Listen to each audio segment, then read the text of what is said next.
Au chapitre emploi, coup de projecteur sur une opération innovante. Pour la première fois, les 3 agglomérations de Saint-Malo, Dinan et Dinard ont décidé de coopérer ensemble pour booster l'emploi. C'est d'ailleurs le nom de cette opération menée conjointement avec le club des entreprises du pays de Rance et Saint-Malo. C'est ainsi que près de 200 demandeurs d'emploi formés en amont ont rendu visite aux entreprises du secteur pour collecter leurs intentions d'embauche. Nathalie Rossignol, Jean-Marc Seigny. C'est un jeu de piste, un jeu d'activité, oui. C'est un côté rallye. Ouais. Un rallye à la rencontre des chefs d'entreprise. Bruno, 62 ans, spécialisé dans le contrôle de risque, et Estelle, 22 ans, femme de chambre, font équipe sur le secteur de Fréhel. 2 demandeurs d'emploi séduits par l'opération. De connaître aussi d'autres gens, nous faire sortir de notre cadre où on est.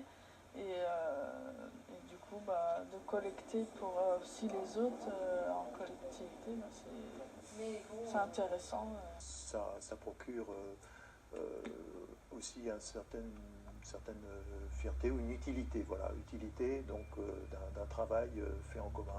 Première rencontre, ce plombier chauffagiste justement à la recherche d'un collaborateur depuis 6 mois. Toutes les entreprises cherchent. C'est difficile de trouver des gens avec les compétences. Pas de poste à pourvoir chez ce constructeur, mais une certaine curiosité. Vous êtes des demandeurs d'emploi? Oui, nous sommes une grande partie des demandeurs d'emploi. Nous sommes à peu près, il y a 200 participants. Donc vous faites le boulot un peu de Pôle emploi. Et c'est bien là l'idée, remettre les chômeurs dans une dynamique, rompre leur isolement et les mettre en contact avec de futurs employeurs. On mémorise mieux la personne et on apprécie plus une démarche directe de prise de contact plutôt qu'un CV envoyé par mail ou par la poste. Après la zone artisanale, direction le centre de Fréhel, chez un restaurateur. Derrière, dans le secteur, j'ai énormément d'entreprises qui recherchent du personnel. Ah oui. Malheureusement, à l'heure actuelle, les gens touchent plus d'argent à ne pas travailler, à rester à la maison. Ça leur coûte moins cher, ils n'ont pas les déplacements. Pour peu qu'ils font un peu de travail au noir à côté, ils gagnent plus d'argent que quelqu'un qui travaille.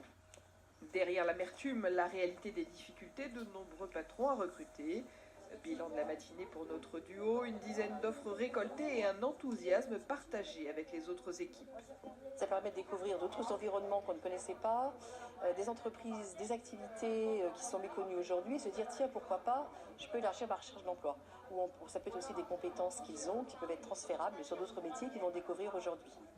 Au cours de cette journée, près de 500 offres ont été recueillies, parmi lesquelles la moitié n'étaient pas publiées. Quelques entretiens ont même été décrochés.